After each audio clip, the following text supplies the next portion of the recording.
Can we go to Google and pull up the word immortal? Sure. So, genetically speaking, she can't die.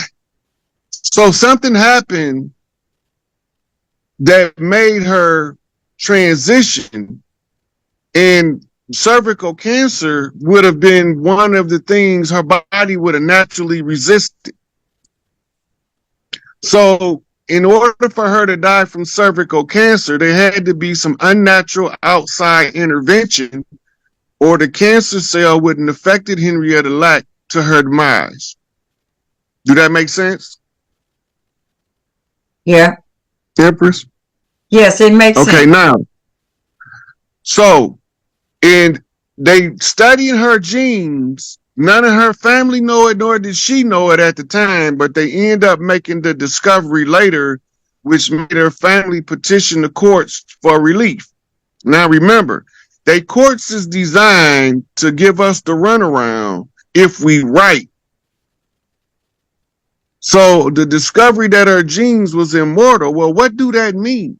To have immortal genes, right? The word immortal means not mortal, not liable or subject to death, undying. The secondary meaning is remembered or celebrated throughout all time. That means in the ancient Kemet, they had a saying, you'd have two deaths, when you disincarnate physically and when your name is spoken for the last time. The third definition for immortal is not liable to perish or decay, imperishable, everlasting. The fourth is perpetual, lasting, constant, right? As in an immortal enemy, the enemy that you always had since your first creation. Your doppelganger self, your devil self, or your double self. The fifth meaning of immortal is of or relating to immortal beings or immortality. You with us? Mm-hmm. Okay, it says the sixth is of a laboratory cultured cell line capable of dividing indefinitely. Okay, now, that being understood, they found out that according to the genes, Henrietta Lack is never supposed to die. Every time her cells replicate, there's no entropy in order for it to exhaust itself at its source, which takes us to the image of the mitochondria. This is where it's starting to get juicy. It's the picture of the mitochondria. Not that. That's a cell that's down further in the right there, right under Casablanca. Okay, now we want to expand that because now we finna get into the Matrix. Shout out to Sister Sophia Stewart, the author of The Matrix and Terminator. We ain't forgot about that, sister. Okay, mitochondria is known as the energy powerhouse of every cell, right? Mm-hmm. And this is what the mitochondria itself look like. Inside the mitochondria, where you see those little squiggly lines, is something called the matrix. Let that sink in for a minute. Okay, this is a broadcast system from spirit to humanity. It is the capacitor that downloads the energy of a nuclear star so it does not spontaneously combust the human body. This is the first filter and communication with spirit that the body has. Now, the Sibyls, since it's under here, we're going to touch on that. This is the link mitochondria give all women who understand who they are, and that with a little meditation and focus can activate their mitochondria DNA to operate at maximum capacity. Uh-oh. You better get ready, get ready, get ready. Get in here, like that guy said. So we're going to go over the meditation, and I'm going to also make mention of a supplement. But first, once this mitochondrial becomes fully activated, and this is what the sun rays and the Schumann resonance is doing right now, it's energizing the women to turn this on to take back Earth from the rogue patriarchs and to make the men be men again and the women be feminine again. The most effective ones of the sisters right now are the elderly women and the priestesses of Oshun to kick this energy off around the planet by understanding focus on the mitochondrial. And this is what they're going to call the Sybil effect. It's like Tesla coils wherever one of them are. And the energy that she's putting out will connect with the other sisters in a telepathic network around the planet. And this is called the Sybil effect. The Sybils, or the first prophetesses of Mami Wata, was the ancient Atlantean Lemurian priestesses that governed over the earth. These are the women who decided to make humanity in Genesis 1:26. And then when Adam is made, that's when the usurpers came to replace the ones that the women put in here with something else called a Gulam. Now, what it say right here is what is now currently the Holy See of the Vatican in Italy. Uh-oh. Let me read that again, Empress. What is now currently the Holy Seat of the Vatican in Italy was originally the sacerdotal seat of the ancient Black Sybil Queen Mothers. Get the book if y'all want to go into more detail. This is the priestesses of Mami Wata. Sybil's, and I forgot the author name. It's on there. What's her name? Anyway, so from here, we gonna go to the Pope's, to the sacerdotal seat the Pope doesn't sit on. You want to pull up that big old pretty picture of Big Mama seat?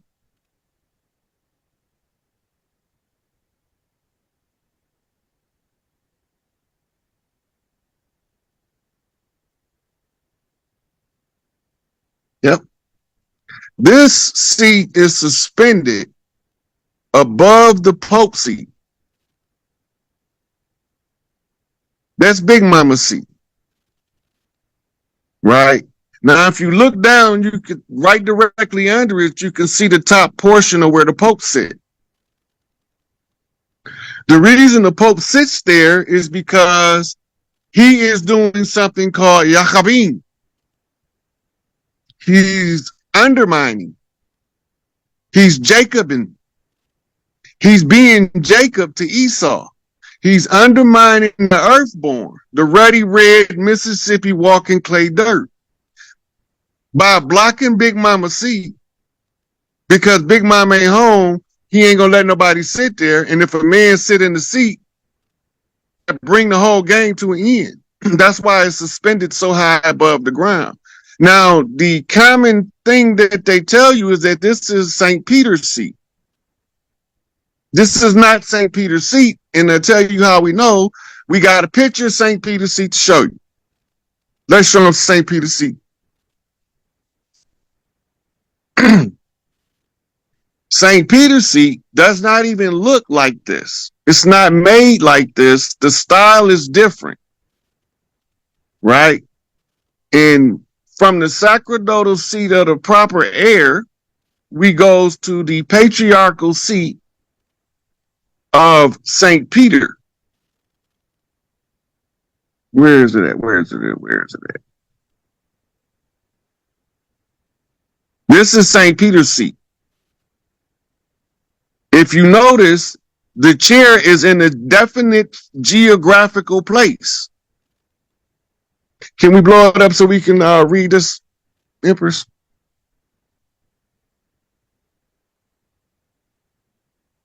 Okay. History and significance of the chair of St. Peter the Apostle.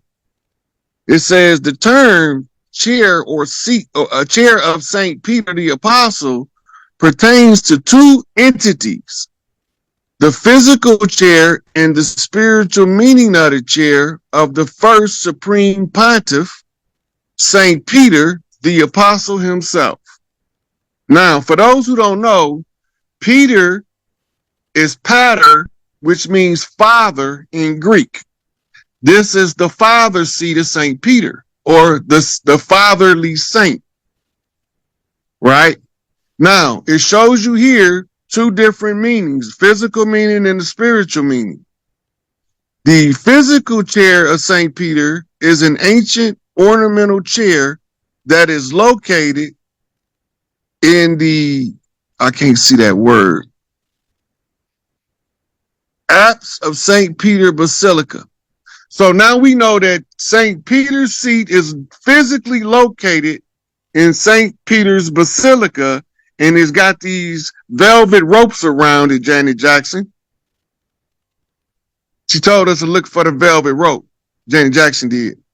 We don't pay our people no attention like that though. We only pay attention to the star value in the this black girl magic talking now. Those sisters with that golden brown skin and that afro. The spiritual meaning of St. Peter's seat, on the other hand, the spiritual aspect of the chair of St. Peter pertains to the spiritual authority that binds the church together, the glue that hold the church together. It's the role of the father in the family is to keep the family together. So this is but they using it in reverse, remember, because when you hear about the crucifixion and it's saying they divided up his royal garment and they sold it at the auction block. What is the royal garment is significant of the family. And to rent the garment is to fracture the family. Now, if you look, it say the ancient chair. And if you notice, it got a pyramid on top or a triangle on top. Masonically, it would be a square over a ruler. Okay? And it says the ancient chair. The seat is about 1 foot, 10 inches above the ground and 2 feet, 11 and 7/8 inches wide. According to the examination then made by Padre Garucci and Giovanni Battista de Rossi, the oldest portion is a perfectly plain oaken armchair with 4 legs connected by crossbars. You can see the original St. Peter's chair on the picture on the left. Do that look anything like that other chair? They don't look nothing like the other chair. Because you're on mute, Empress. It doesn't. It doesn't look like it. Right. Right. Because this is what we call the people on earth, no matter where you at, this is known as the imposter seat. They couldn't sit on Big Mama's seat, so they had to make their own seat. But they got to always remain under Big Mama as the usurper, so that if the rightful heirs come to claim it back, we know who overthrew us. Because they sitting under Big Mama's seat. So at the bottom it say the original throne or chair of St. Peter the Apostle was last publicly exposed in 1867, where it was photographed. Without doubt, the first supreme pontiff, St. Peter the Apostle, made use of the original chair and sat on it, meaning making it an authentic relic of our church. Okay, now let's go back and look at the other chair again, Empress. All right. You can pull up the one where it says the seat of power. Okay, let's see.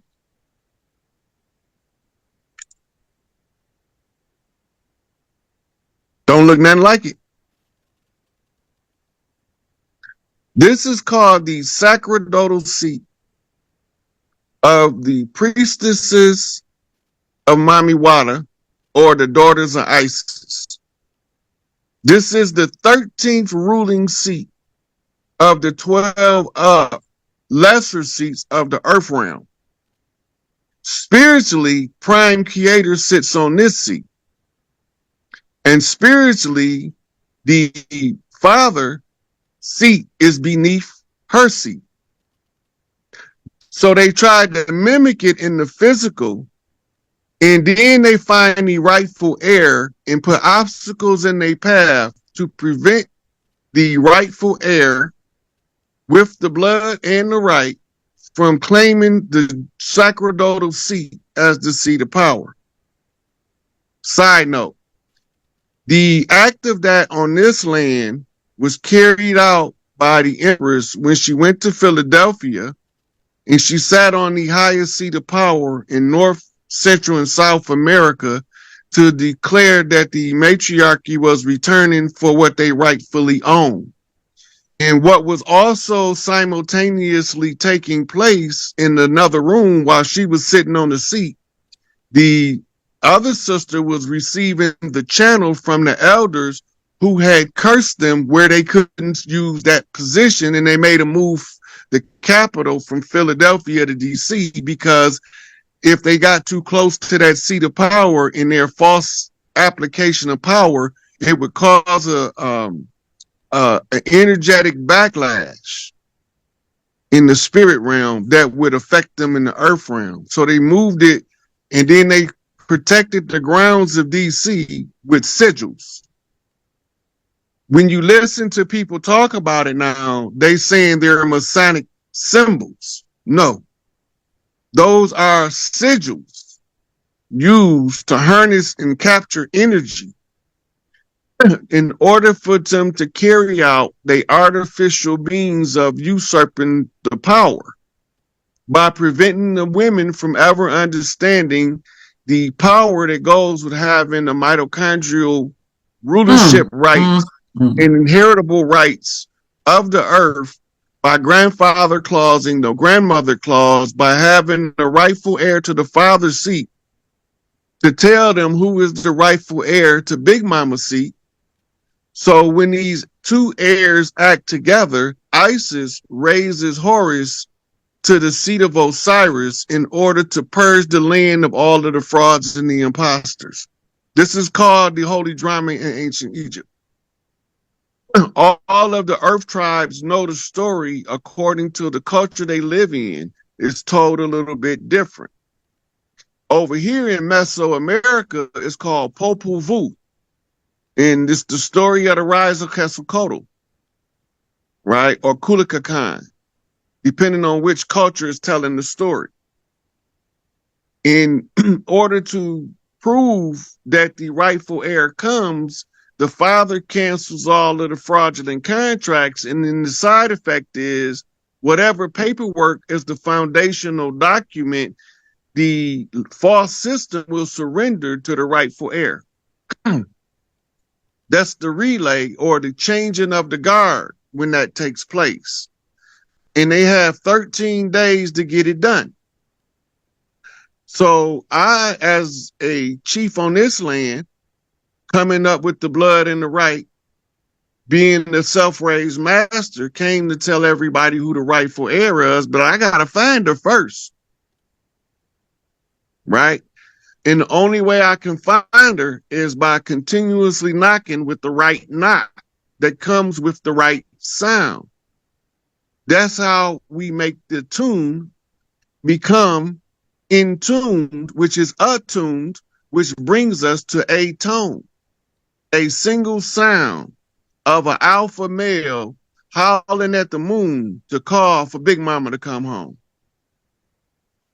So when Farrakhan at the Million Man March said that when you hear the A tone, we will be at one, because it will be the right sound from the right one. And this is the changing of the guard from rogue patriarchal systems. And the men tired of it. They just don't know they tired of it because they haven't felt the love and tenderness of the matriarchy in so long we don't think it exists.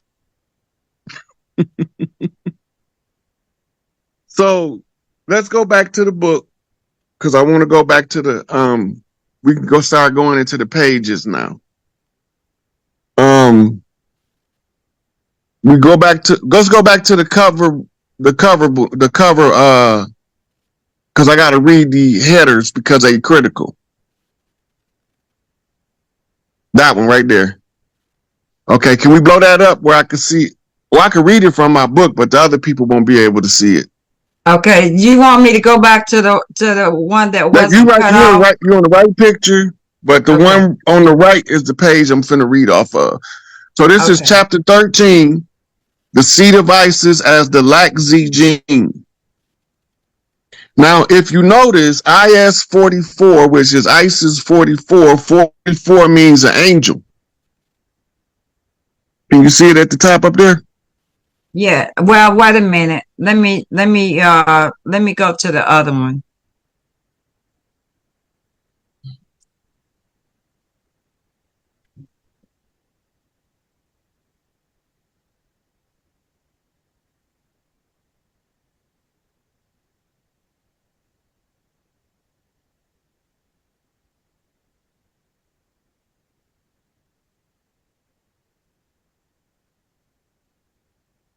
This page right here.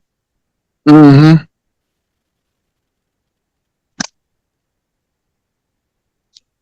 Okay. If you right there at the top, it say IS 44. The first thing you tell her, okay, so before that, it say why the bull goddess binds to the serpent.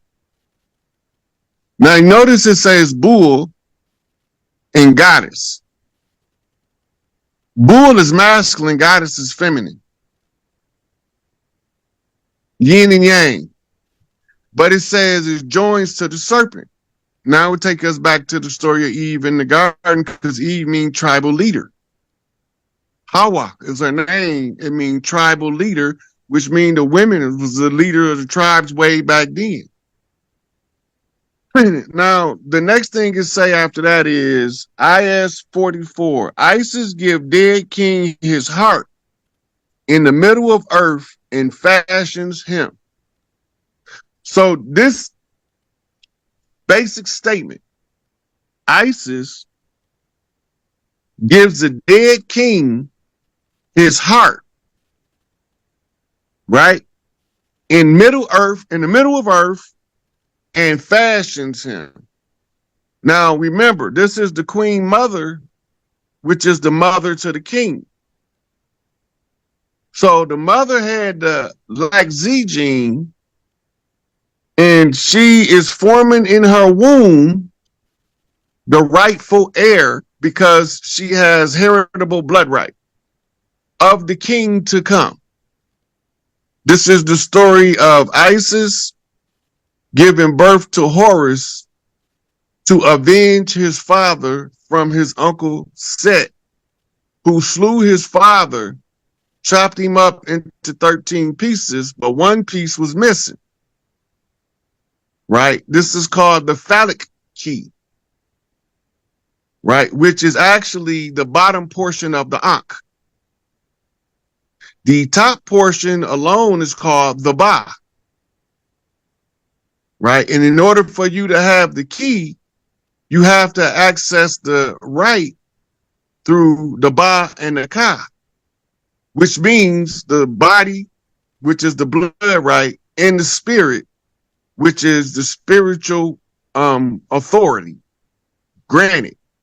Right? This is why you have to be anointed with the Krast, or the elixir, And the mother anoints the child with the crocodile oil in old times. Now they use olive oil through the influence of the church.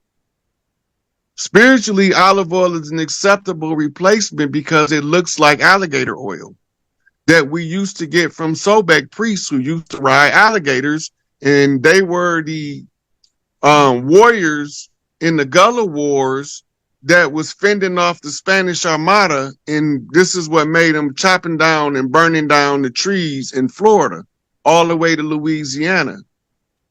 Anyway, so the next thing it says is Dead Kings receives milk of Isis. This is IS 45. Dead King receives milk of Isis, the lady of provisions, right? And the common phrase of the wise is worry not, because mother will provide, as in Mother Nature.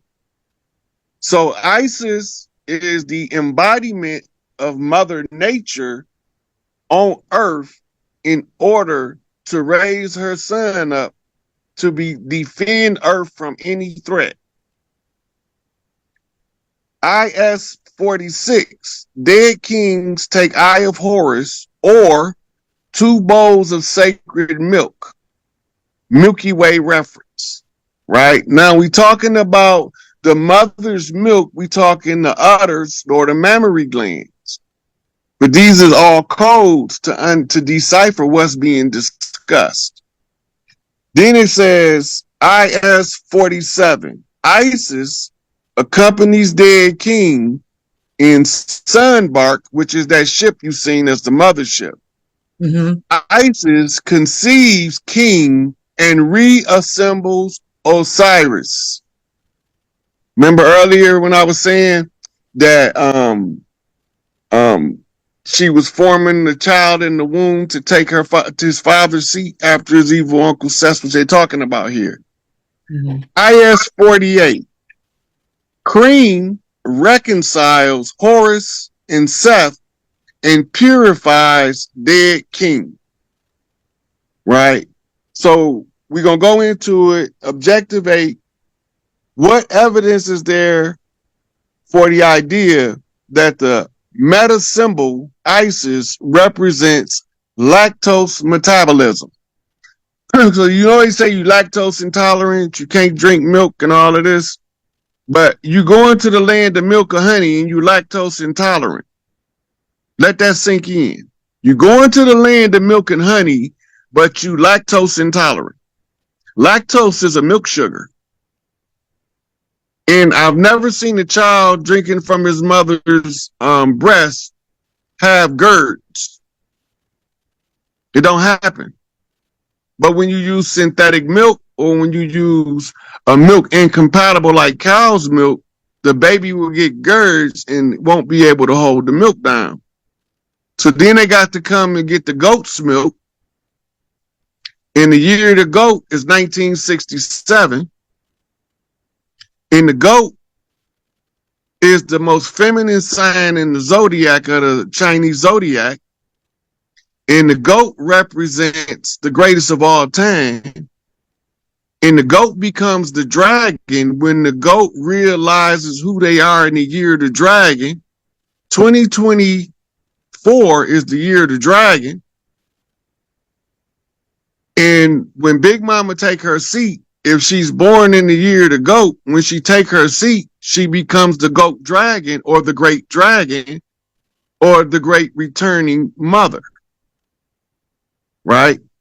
So the book go on to say numerous reference to Isis providing milk for the dead king, suckling the white bull, the Milky Way references and sweet and white eye of Horus references provide evidence for the idea that Isis represents the lactose nutrient medium.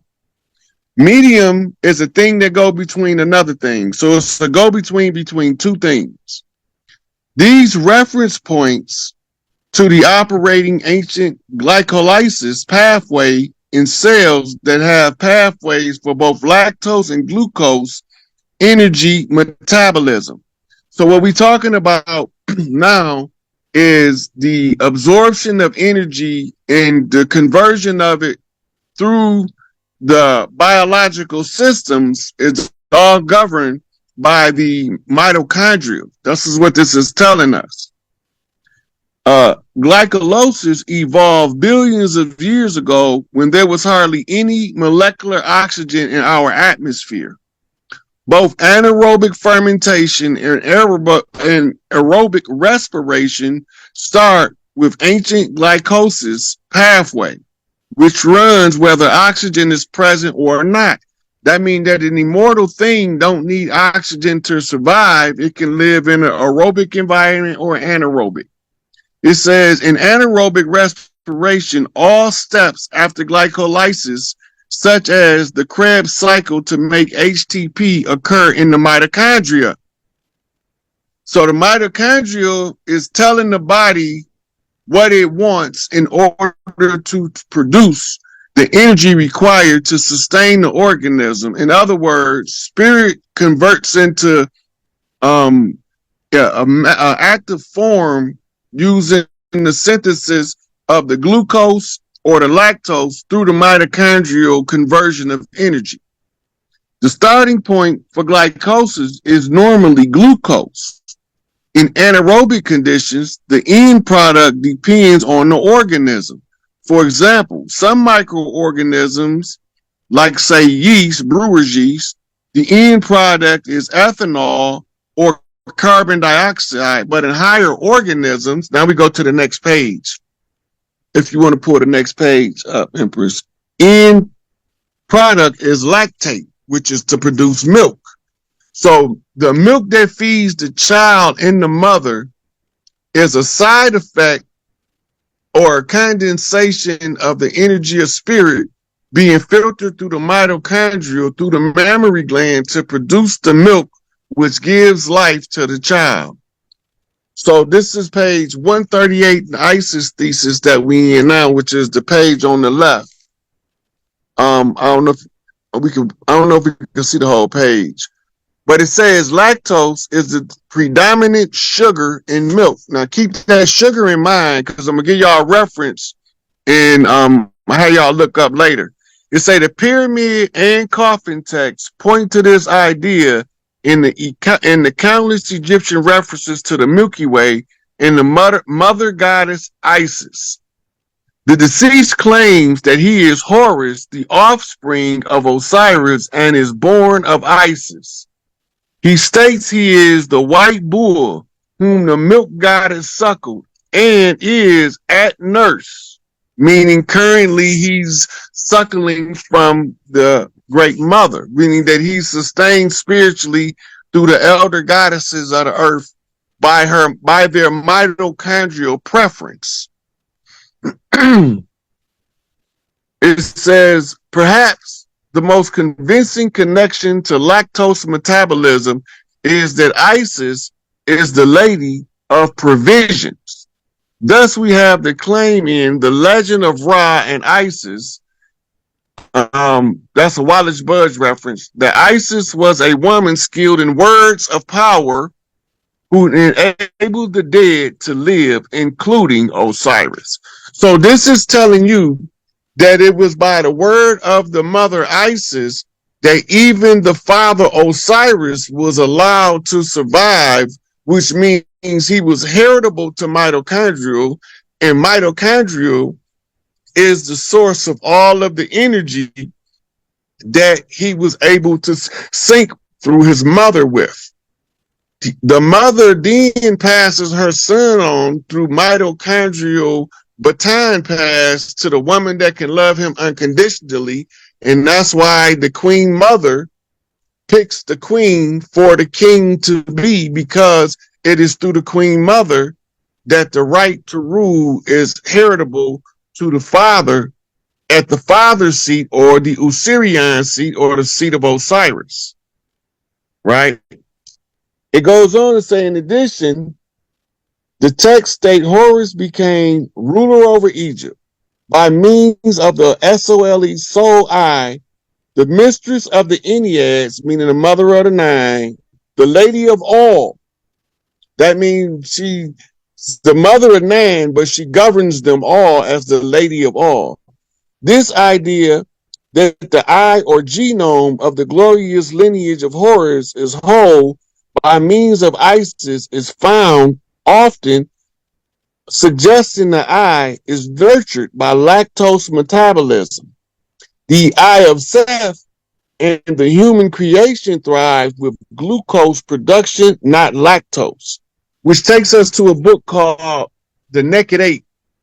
And in the book The Naked Ape, there's a portion in there that tells us about the brain's usage of all of the glucose. Most of your sugar is consumed by your brain in higher thought. When you move your thinking to higher realms, you begin to have more glucose being used by the brain. So part of the diabetes is a artificial sugar replacement that's strangling the brain's metabolism of the sugars, which causes the insulin to reject it, which shuts down the pancreas if you reverse engineer it. If the body keeps producing more insulin than the sugar allows it to process, it overworks the pancreas, which exhausts the chromium and vanadium. Chromium and vanadium are the fuel for the pancreas to produce insulin for metabolism, and the primary metabolism place for the glucose is in the brain in the human. So when you have the breakdown and the disconnect, and then you have to remember the cleaning of the filters of the body becomes critical for getting out toxins and foreign agents, which we'll come back to that. Right? So it go on to say this brings us full circle because the non-local deceased is one who was conceived and born as Horus the heir. Additional references to lactose include that the deceased... Okay, where are you reading it? See, I think that I'm on the wrong page. Am I on the wrong page? Look at the top. Is it 138? You're on page 138. Okay, let me see. Yeah, you're on the wrong page. Okay. Is this right here? Is this where we are? Okay, hold on one second then. Can it be one more page? But this is the last page right here. Okay, so go up to. It should be that one right there. Okay. Let me see. No, oh, no, it ain't either one. Wait a minute. You said 138? Yeah, on page 138. Okay, give me 1 second. Let me get that page up.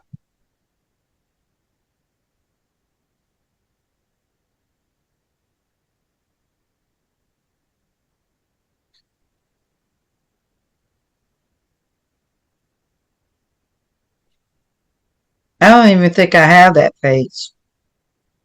So I'm at the part where it said additional reference to lactose include that the deceased will not travel around because your arm is that of Horus. Your arm is that of the Great One, while the sacred eye, the Lady of Provision, is powerful. So it is that cream or zoom or soon, those are words that don't have consonants, reconciles Horus and Seth by providing lactose medium for a complete eye of Horus. So this lactose medium, they're talking about the activation of the eye of Horus, which is the eye of wisdom or the third eye that the mother's wisdom opens up. This is the nurturing of the spirit of the son by the righteous mother, or the mother that's striving for righteousness and teaching the ways of righteousness to her son. So this substance that they're talking about is the milk. It is the spiritual teaching that's passed on in the physical way so that it awakens the divinity in the child. Right? So the next paragraph starts the numerous Textual references also emphasizes the importance of cultivating and brewing barley. This is making a beer now, right? Because one of the side effects of the synthesis of sugars is to produce glycol, which is the precursor to alcohol, right? So say the sugar maltose is used in the brewing of barley. Maltose, of course, points to the maltose transport system of the phage lambda receptor site, lambiporin. The deceased receives the milk of Isis, which translates to accessing the lactose pathway through the maltose transport system, where a low affinity path exists that does not allow the MBP to bind the substrate lactose. Right. Then they have the bold print say barley cultivation equals maltose transport path for lactose energy metabolism. So now it's telling you the necessary components for when you raise your frequency, your brain will begin to fire at a more rapid rate, which is going to require more of the glucose, which is the sugars that the brain uses. The carbohydrates is the slower burning of the two, so the brain will convert the carbohydrates slower than it absorbs the raw sugars. The best sugars come from the fruit, but some of us brain fired so fast that if we eat fruit, that we will have a difficult time holding our human form. And that might be why Malachi York don't eat fruit. Right. So on page 139, we going into the eye of Isis. Right. Now you got to remember, in the Book of the Dead, Ra gave his eye to Sekhmet to go to war with the patriarchs.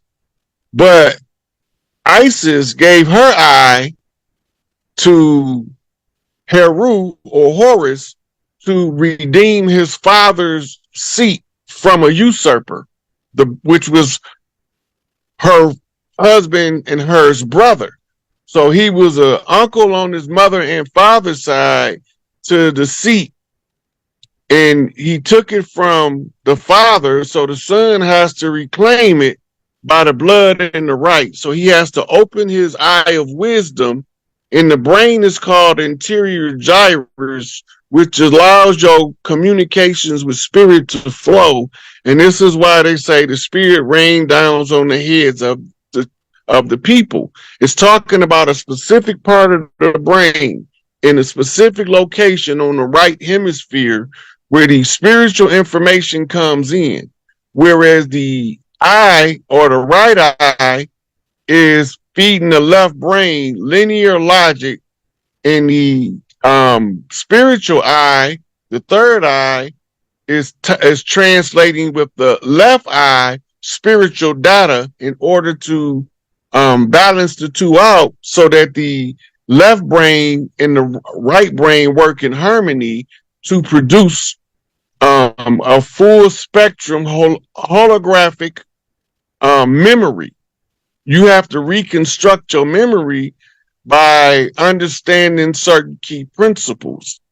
So I'm gonna read this page. I'm gonna try not to do too much commentary so that I can get through this page, because then we're gonna start going into.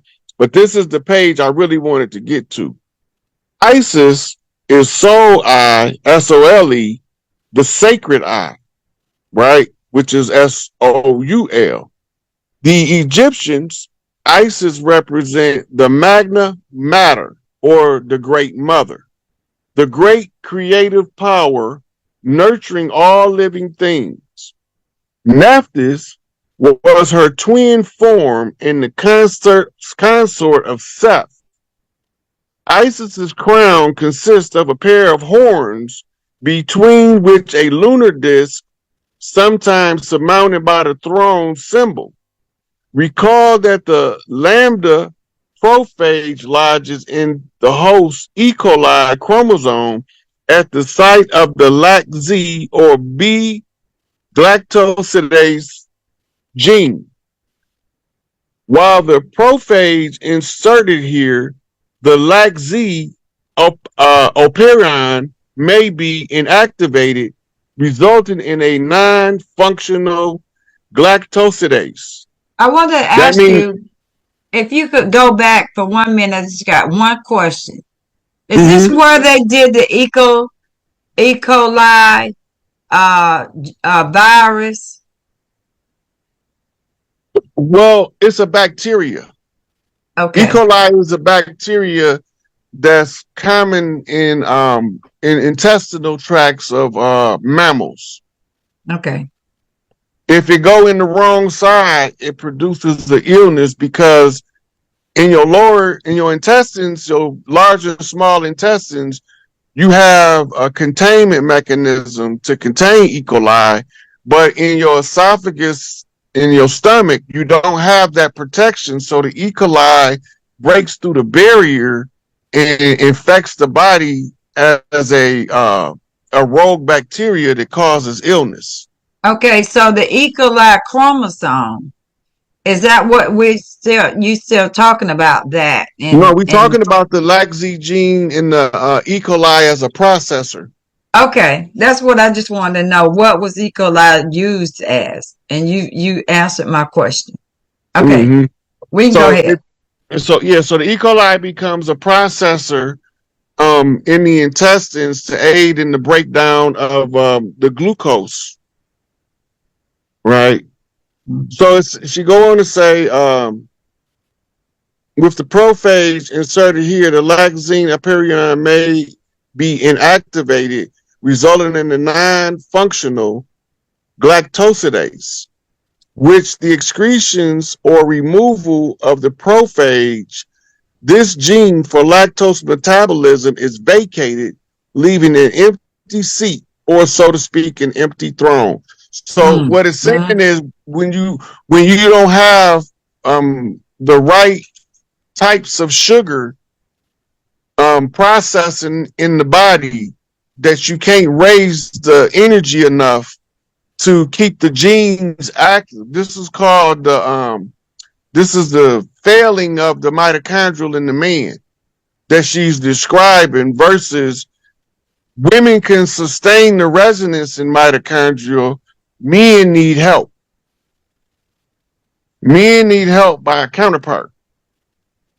But we can only plug in through the heart chakra. Right? So when the mother leaves, if the man haven't done sufficient self-work to find his mate, and he's still out here on little boy stuff, his body gonna start to break down. His virility is gonna decrease, and he's gonna eventually, by the time he's roughly around between 45 and 55, he will become impotent. That's because he don't have a mitochondrial host. Therefore, he's not fit to reproduce male children, which means he's not fit to reproduce. If you're a man, you're supposed to be able to produce a man child. If you lose your mitochondrial rights to reproduction, you become impotent, so you can't reproduce. These become what we know in the beehive as the drones, the worker bees. The man been married 30 years to the same woman, and they can't get along, but they won't leave each other, and they stay in the same house miserable together. And they never touch each other. They never have conjugal relations, none of that. He just there miserable, and she there miserable with him. It's not a love relationship. It's a contract agreement, and it's a difference. If it was a true love relationship, he would be smiling at 70 like he was at 20 when he met her. But if it's a contract relationship, it's gonna run its course. And then society's standards gonna dictate how they behave from that point forward. This is the patriarchal system, so we don't give the proper honors to the women to give us the proper control to produce under the mitochondrial resonance. This is what he's talking about right now. This is why the women is so valuable to the men who are aware that we become excessively aggressive in defending them. Right. So she goes on to say, thus we have possible correlation between Isis' name, depicting the empty throne or seat, and the potential for lactose metabolism, which is necessary for the birth of the Horus lineage. So this is the love exchange that must be required before the rightful heir can assume his position, and Big Mama not gonna let him in the house with no little strumpet. She ain't real. Take her back out there. Go try again, son. She can't come in. All of the mothers with this immortal gene put their son through the most difficult time when it comes to presenting mama with a woman. And the woman gotta love him so unconditionally that she understands why mama putting him through it. Because my son ain't just finna be married to no any old body. So to make sure that you can't put somebody who's undeserving in this, I'm gonna pick her. That's called the Queen Mother Seal. If the woman don't get the Queen Mother Seal, that means if the son, who is a rightful heir to his family's chiefdom, mother does not approve of the female he's in relation with, it don't matter what he do, that he can't inherit until he finds somebody that his mama can approve of. And she don't even have to physically be here. She don't even have to physically be here, because as long as he got mitochondrial, she walking around with him like he on a leash. Because even when mama cross over, it's her love sustaining the mitochondria of the man. And if he the rightful heir, she will sustain it until he find what's called a representative.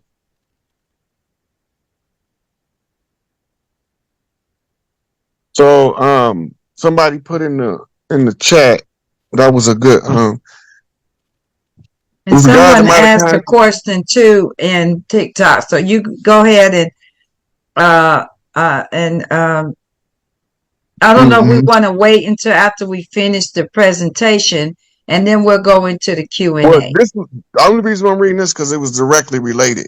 It said, regard to, this is for, I don't know who this is, iPhone 11 in the group. It said, regard to mitochondrial DNA, it is passed on from mother to child, both daughters and sons.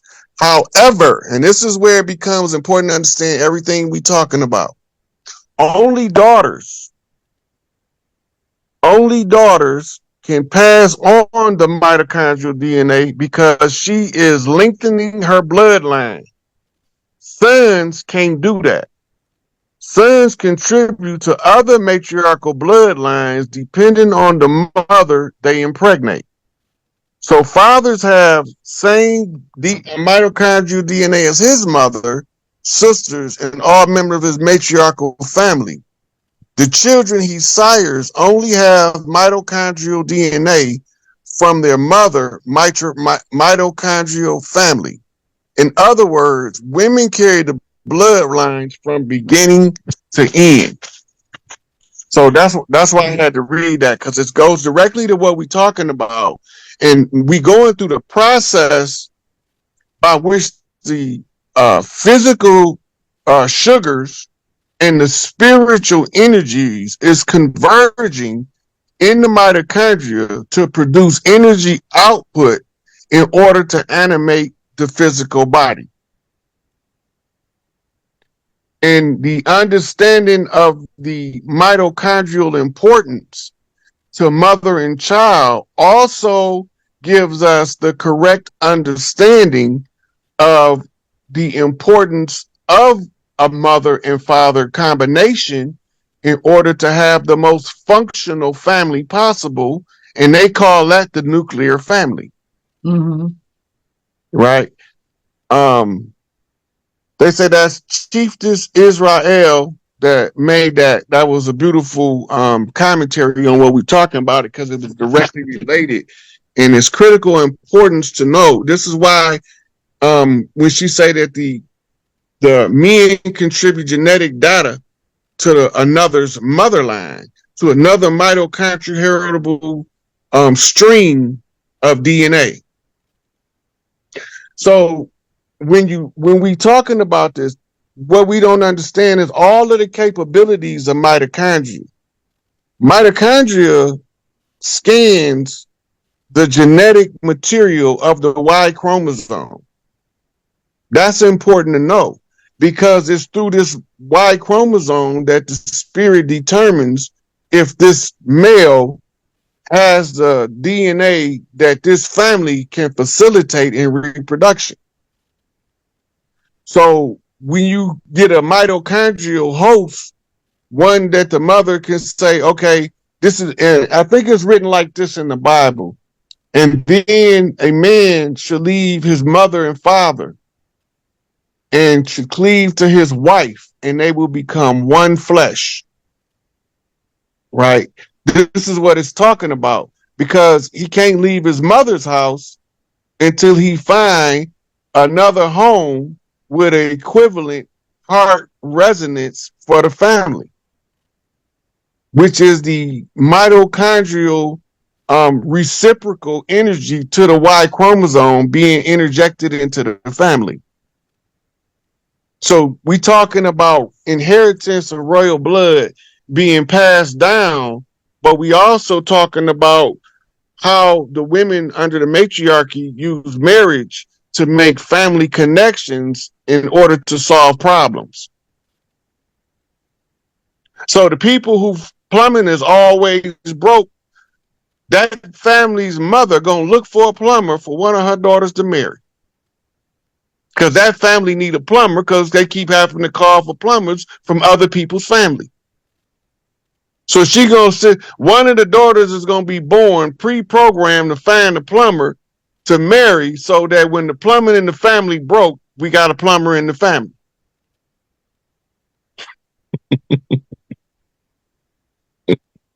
Y'all hear that on TikTok? So what all this is about is understanding the sacerdotal seat, right?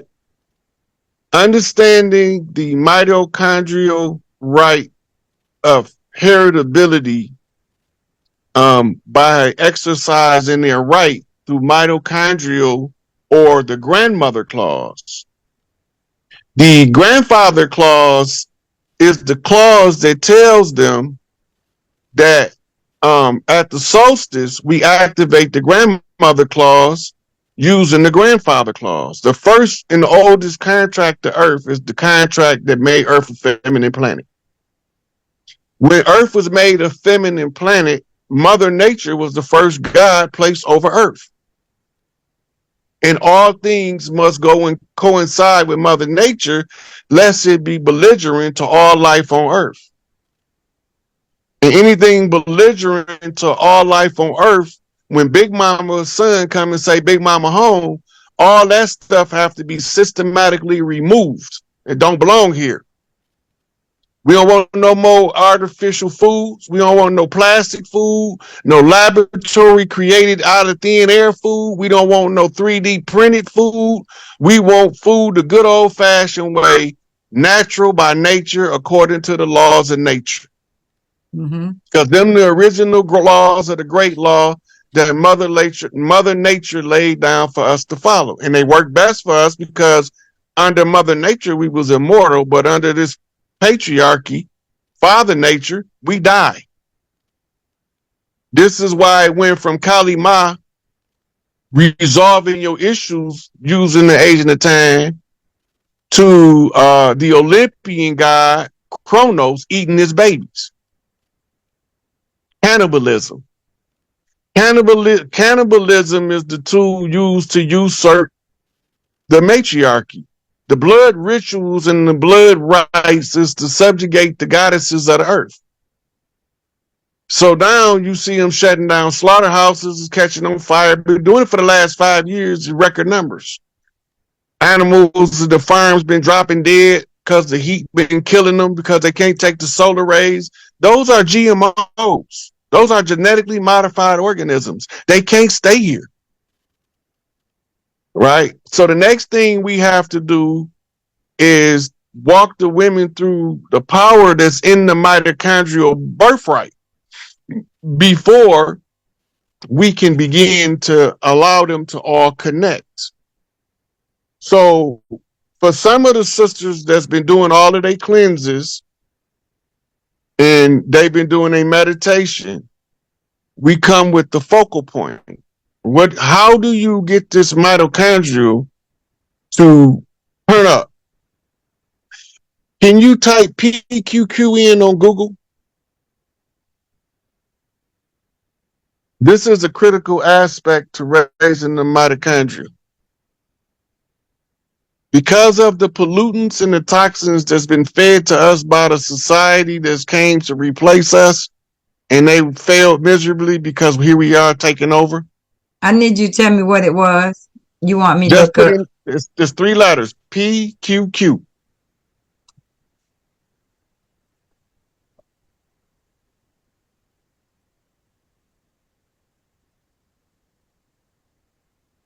So for all of the sisters that's already caught up on their cleanses and stuff, this is what you got to do next. Okay, we can scroll down to it's a nutrient. I want to click on the description of it. We'll tell you what it does. Right here.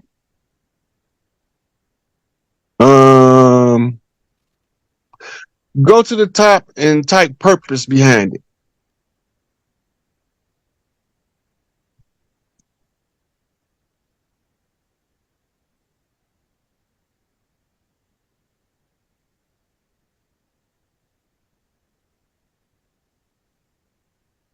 Okay, scroll down. I'll tell you when you get to the one I need. See that PQQ supplement? Go down to 9 key ingredients. Or 9 reasons is the key nutrient.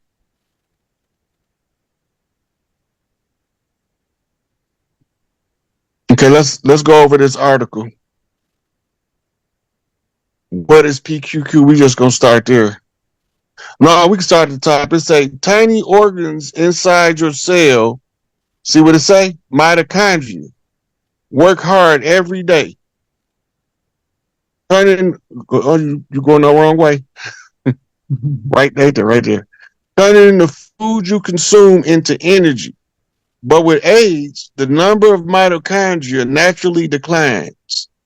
A molecule found in your body called prialkyl guanine, or PQQ for short, has many benefits for your health, most notably boosting the production of mitochondria. Referred to as an all-natural fountain of youth, PQQ's ability to power up your mitochondria does a lot for your health and longevity. When you have more mitochondria, it impacts your energy level, metabolism, and resilience to disease. Remember we was talking about Henrietta Lack shouldn't have died from cervical cancer without an outside interference. And someone was asking about her blood type. I don't know what her blood type was. I think she was a type O, but I'm not sure. Okay. Anyway, it said when you have more mitochondria, it impacts your energy level, metabolism, resilience to disease. PQQ also protects against oxidative stress with its super antioxidant power and may keep you feeling young for many years to come. Now, this supplement is a very critical supplement for the sisters right now. Right? But she also going to need with this a mushroom called lion's mane. You want to type that in? Yes.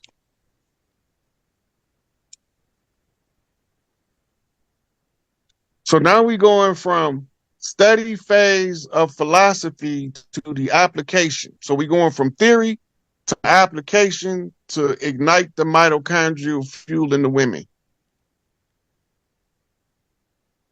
Where you want me to go? The first one is good.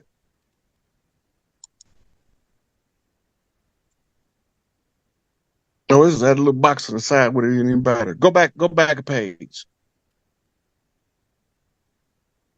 You see all the way to the right there where it say lion's mane jellyfish? Yes. Let's read that. Okay, hold on. Lion's mane. No.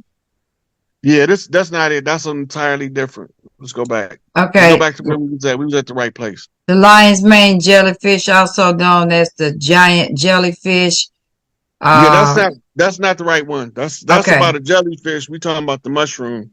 Okay. So let's go back to where we was at. We was at the right one. Okay. Okay, let's scroll down where it got the about part where we can read, let the people read what lion's mane do right there. Okay, can we?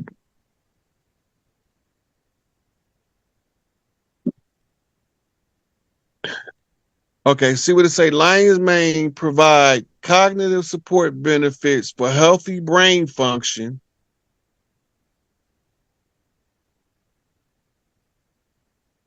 For healthy brain function and healthy stress response to daily challenges. Right. So that's what lion's mane is for, is to maintain your brain's integrity as you increasing your energy output or input, or the balance between the two. The PQQ is to naturally increase your mitochondrial energy production. And as you seen, they say it's like taking the fountain of youth, right? Because it begin to make the women glow. It begin to make them regenerate, because it begins to activate their LAC-Z gene, which is their immortal gene. So from here, we go to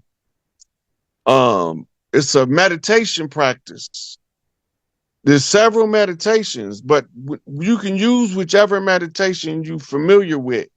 But the visualization that accompanies it should be the like you activating your mitochondria. So you would get a video. Let's go to YouTube for a minute and type in mitochondrial DNA and see if it'll give us a look inside the cell. By understanding what it looked like, you can feel your way through it without being able to see it. So you're looking at the energy coming through the matrix. The matrix is internally in the mitochondrial cell. The energy comes from spirit, and the healthy mitochondrial can then begin to turn up. So the women want to turn it up. You turn it up in your mind. You use the faculty of abstract reason called imagination, and you visualize the cell coming online.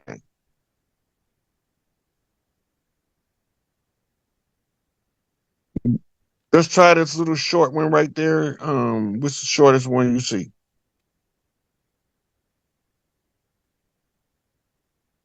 Look up what now? It's called CoQ10.